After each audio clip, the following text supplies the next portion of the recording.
What's up, guys? It's your boy Fred, and I'm back with another video. I know it's been quite some time since my last video, but I'm back, and I wanted to give you guys a story time while I'm actually in my apparently what's my favorite place to shoot, in the car driving.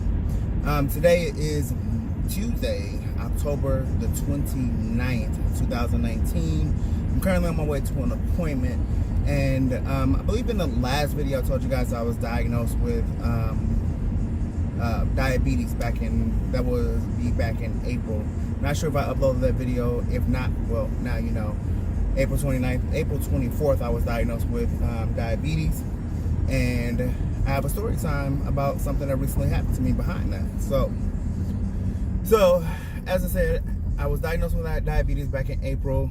And from April until September, I was advised to just manage it by managing my diet, attempt to lose weight as much as possible, and yeah, so that's what I was doing. I took my blood sugar on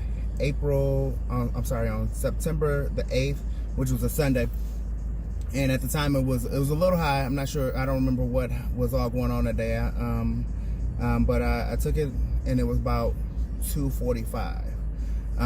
So anybody that's familiar with blood glucose and A1C, you know that a normal A1C is 5.4 or under.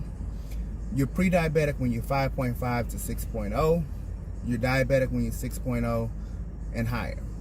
All right, so I don't know, I didn't do the calculation, so I'm not sure what my A1C was at that time. However, with a A1C of 5.4 or lower, your blood glucose is about 108 or lower. Anything over 120, I believe it is you're getting up there. So 245 was pretty high, and like I said, that's what it was on September 8th. And on that day, it just happened to be a day that I was doing some deep cleaning because I had gotten a new king size bed. I upgraded from a queen size to a king size. So I was getting that all together, putting the bed frame together, did a deep cleaning. And in the process, I misplaced my glucose meter. So we roll around to Wednesday, September 11th. I had a really stressful meeting that morning. So I went to the meeting. Mind you, I work third shift, so I got off at 7:30 in the morning. The meeting was at 8. It didn't last as long as we thought it was going to last. I was out of there in like a half hour. So I go home and I go to sleep. And I had another meeting for my part-time job that evening around 4 p.m. So I wake up about 3:30, and I notice that I'm not feeling too hot. My head feels like it's in the clouds. I'm a little discombobulated, but I go ahead and I go on with my day and my night. I end up going back to work that night. I proceeded every day as if things were normal. But meanwhile, as the days went on, I started feeling more and more sick. So somebody being an idiot on the side of me. So that Friday, which was the 13th, that Friday morning, I'm sitting at work about 2:30, 3 o'clock in the morning, and I got this extreme chest pain. It's just sitting like right here under the center of my rib cage, and it's hurting so bad. And I was actually thinking about going to the doctor, but I was like, no, I don't want to incur the extra cost for them to tell me that nothing's wrong. So I didn't go. I was like, it's probably just indigestion. So I didn't go. I just sat there, dealt with it. I had to go to my part-time job. I had to be there by 9. So when I got off at 7:30, I ran home, fixed myself some breakfast, and grabbed my heating pad. And when I got to my other job, I'm sitting there eating my breakfast. I put the heating pad on my chest, and as I'm sitting there, the pain starts to reside and actually move down into my stomach. So I'm like, okay, it was just indigestion. Moving forward, that next Monday, Tuesday, Wednesday, Monday I ended up calling this my part-time job. Monday, Tuesday, Wednesday. from the time I got off at 7:30 a.m. until the time I had to get up to, so we're talking about by the time I got home, it's about 8 o'clock in the morning. Until the time I got up to go back to work, we're talking about 10 o'clock at night. So I slept that entire time, only getting up to use the bathroom and then literally going straight back to sleep, falling asleep on the toilet, all that. So, you know, I keep moving forward. Again, that Wednesday or that Thursday night, I'm sitting there at work, and again, I'm getting that extreme chest pain, and it's just sitting there. Nothing I'm doing is helping. I don't have my heating pad, so I'm just sitting there dealing with it. And yeah, so I contemplate calling the doctor. I'm going into the ER, but I don't want to incur that extra cost. Mind you, I work in 911, so I could have had a paramedic come up there to me, but at the same time, I didn't want the embarrassment of my coworkers seeing me in that state. So I just pushed through, and that Friday I woke up. In fact, I was off that Friday. So that Friday I woke up and I was feeling okay. So I went through my entire day just fine. But then Saturday I woke up and I was feeling even better. So I'm thinking, okay, whatever that was, it was crazy, it's gone, and I keep moving forward. Saturday morning, but I was having a hard time getting my day started that Saturday morning. I had to go conduct the training at my part-time job, and I was just having a really hard time getting out of the bed and getting my day started. But I managed to get out of the house on time to go do what I need to do. I had to stop by the grocery store and pick up some refreshments.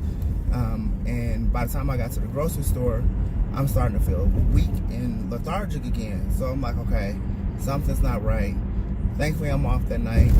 So I go ahead and I get what I need at the grocery store. I make it to my part-time job. I park my car, and I start taking things into the building. And I took all the light stuff in first, and then I had to come back to the car to get a case of water. I get back to the car, and I'm like, I'm so winded and so tired that all I could do was just sit down for a minute. I was like, okay, I'm just gonna sit here for a minute and I'll be fine. So I sit down, and I end up sitting out there for about 25 minutes. And I'm like, okay, I gotta go finish setting up. So I go ahead and take the water in, and again, when I get downstairs, I'm so tired that I just sat there for a minute. Everybody was supposed to arrive about 9 o'clock. I noticed that it's 8:55 and nobody's there yet. So I'm like, okay, I'm wondering if they think the door is locked. So I make my way back up the stairs, and as soon as I get to the top of the stairs, one of the associate pastors of the church is coming through the door. So she sees me, and I look like she said I would look pale, and I was just look like I was about to pass out. So I tell her what's wrong, and she immediately started praying for me. So she was like, you really need to go get that checked out. But I'm still being stubborn, don't want to go to the doctor. And then, you know, I get through the training, and everybody's like, okay, you need to go home and get some rest. So I go home, and I get through the weekend. I go back to work on Sunday, and then Monday I go to work, and I thought I was starting to feel better. And honestly, I really did feel a lot better than what I had been feeling, especially that weekend. I thought I was just dehydrated that weekend, because I was just drinking water nonstop. So Tuesday I get home, and you know, something just said check your blood sugar. So I check my blood sugar. I do the search. I find my glucose meter. I check my blood sugar, and it was so high that the meter said we cannot check your blood sugar. We cannot tell you what it is right now. So I'm like, okay, that's weird. I'm like, I've never had that happen before. I didn't even know these things could give you messages like that. So I check it again. This time it read 587. So I'm like, wow, that is a really high. I had never been that high. The highest I had been was like 350, and that was only after I had gotten into an argument with somebody. Because when you're in a stressful situation, that can affect your blood sugar negatively.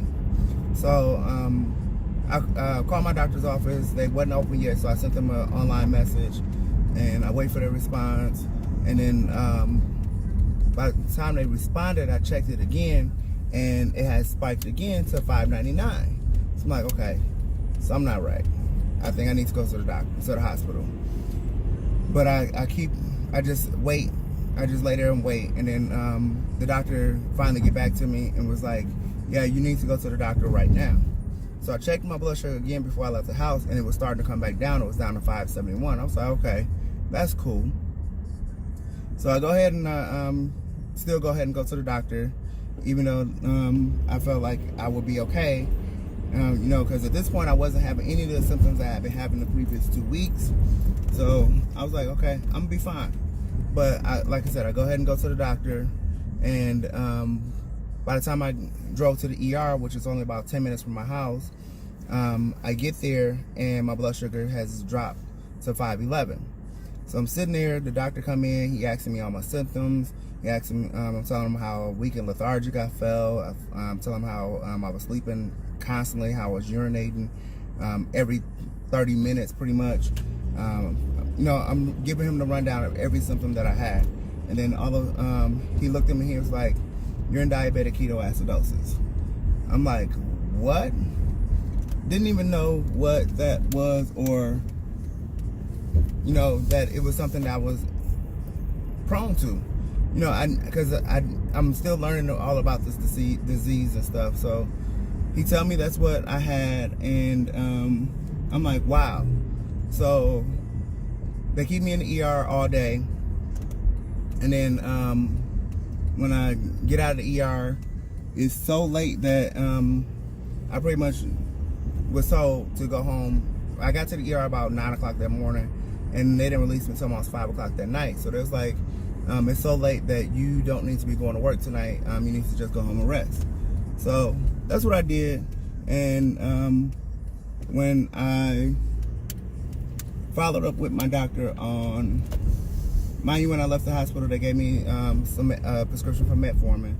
So I was taking that, and then I'm pulling up to my appointment right now. So yeah, I'm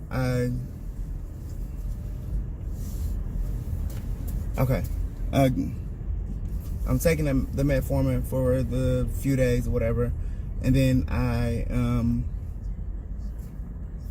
I go to my follow-up that Friday, and my numbers are still so high. They were still like in the 400s, 300s, 400s. My doctor instantly put me on insulin.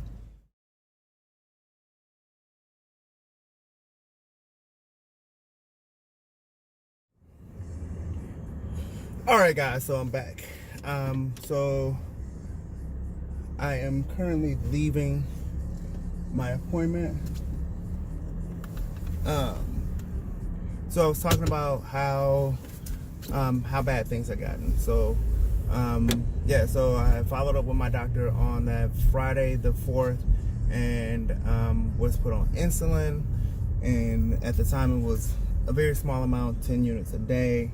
And then on the 14th, what he had me do is, take the insulin once a day, and then on the 14th, around after 5 days, I had to send him my my numbers, so he'll see how well the insulin was working. So I did that, and then on the 14th, they upped my insulin intake to from 10 units a day. So I was supposed to add 3 units a day until I reached 25 units daily. So to me, that's a lot of insulin. Talked to a couple people I know that work in the medical field. They don't think it's that much, but at the same time, it's a lot for me or whatever. So yeah, so that's what I've been doing. And thankfully, since I've been doing that, my numbers have come down dramatically. And the last few days, I actually have not taken my insulin. I have not taken my insulin because I wanted to see, since my numbers have been so well, I've been averaging 130 or lower. So I wanted to see if my blood sugar would shoot back up if I came off the insulin. Just trying to gauge it for myself. to see if I would possibly have to be on this stuff for the rest of my life, because Lord knows I don't want to. And the last couple days, the numbers have actually been dropping even more. So it's been an interesting roller coaster to be on. When I took my blood sugar last night, when I got to work, it was 112, and then I took it this morning, and it was 108. And if you follow me on Instagram or Facebook, you will know that I resumed my life as if I had never had the diagnosis. So I started drinking soda and eating candy the last couple days, just to see what kind of effect it would have on my numbers. And like I said, they have been getting lower and lower. Now this morning when I took my blood sugar before I ate breakfast, I noticed that it did go up some, but it didn't go as high as I would have thought it would have went with me drinking a 2-liter of soda last night just to stay awake, and eating M&Ms. It only went up to 132, so it's still within that range that it's supposed to be in. But so yeah, it's been an interesting 6 months or so, but definitely the last 30 days have been, or 45 days have been the most interesting. And yeah, so I'm going to be talking more about my the condition and how well I'm progressing, or the different challenges I'm facing as I go through this. And I'm also going to be trying to do more cooking videos, because obviously diabetics have their own special dietary needs that they have to follow. So it's gonna, you can expect a lot more content from me going forward. So right now, like I said, I just left an appointment. This appointment was actually a diabetic education appointment. So I learned a lot about I basically learned that I'm doing a lot of the right things. So very happy about that. And yeah, so the journey continues. And my next appointment is going to be on this Thursday to get an eye exam. I'm actually due for an eye exam anyway, but yeah, this is a special diabetic eye exam that they got me going for. So that's this Thursday. And then this medical system that I'm going through, apparently everybody is so booked up with these kinds of appointments that I can't get back into the nurse that I just met with until January, because her other appointment, she only had 2 appointment slots available. One in December that conflicts with my current work schedule, and then the next appointment was not until January. So that kind of gives you an idea of how crazy the scheduling is right now. And then she had me when I was in the ER. They scheduled me for an endocrinologist. My was in the ER on October 1st. They can't get me into the endocrinologist until December 30th. That's crazy. And then they had me booked with a dietitian today. So that appointment is not until November 18th. So it is a crazy amount of appointments just for this one disease. And then the amount of medication they had me on, she's even talking about when I meet with the endocrinologist that I might end up on an ACE inhibitor in addition to the high blood pressure medicine I'm already on, and the other diabetes medication. I just want to reach a healthy state and not have to do any medication at all eventually. So I'm going to keep doing the right things, eat the foods that I'm supposed to eat, and work out more. And that's another thing I want to do, is get into the gym more and bring you guys with me. But that will start happening soon. But I probably won't be able to kick my routine into high gear until I know what work schedule I'm going to be on next year. So stay tuned. You have a lot more content coming from me. I promise you I won't leave you in the dark for 6 to 8 months like I did this last year. 2019 has just been a crazy year for me. But I do appreciate each and every one of you. If you enjoyed this story time, please leave a comment down below. Don't forget to hit the like button, share, And follow me on my Instagram, on my social media, Facebook, and Instagram and Twitter is my username is creatively me _. And then you can find me under my name on Facebook, or I'm actually on Snapchat, but I don't use it a whole lot. But if you want to follow me on Snapchat for when I do post, my username there is LaFreddyB. So I'll leave all of that down in the description box below. And until next time, again, thanks for watching, and I will see you later. Currently headed to the pharmacy to deal with a problem over there. So again, another interesting day. So again, thanks. Talk to you later.